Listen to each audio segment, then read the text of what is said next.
อ้มึงเก่าไหนฮะอย่าพื้นลูกอย่าพื้นมันเหม็นลูกขายเท่าไรก่อนนั่นโครงไก่ขายยักบาทก่อน20 บาทเอาให้20 บาทเบิดหันเลยพวงหนึ่งอ่ะนะให้ไปบ้องหนึ่งนี่ว่าเตียงแต่ให้มาดีแต่ลูกล่ะสินค้าทั้งเบิดนั่น60-70 บาทขายได้20 บาทแม่นที่เป็นหัวการค้าครั้งนี้ขี่ขาเขา อันนี้เอายังเนี่ยเอาไม่อยากใส่ในเหรียญ5เนี่ยนักเรียนฮะพอยี่เอฟลกใหญ่แล้วตายแล้วเงิน20 บาทไปใส่ที่เนี่ย20 บาทแกเราบ่แล้วโอ้ยันมาร์เก็ตติ้งคักแล้วสูงเป็นตาหักตาหอมนะเฮือมดมซอยกันแน่อาน่ะนะเฮือม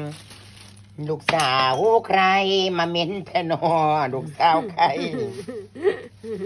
เม้นบ่เปียงว่าบ่เม้นมันบ่บ่เม้นก็บ่เม้นอีห่าลำอย่างมึงจะเป็นบ่เม้นซะเฮือมเอาลูกหล่าเอาละเมียละไมกับการดื่มกับการดริงมีความสุขอลิกิกุกปุเป้มาร์เก็ตติ้งจิงกะเบล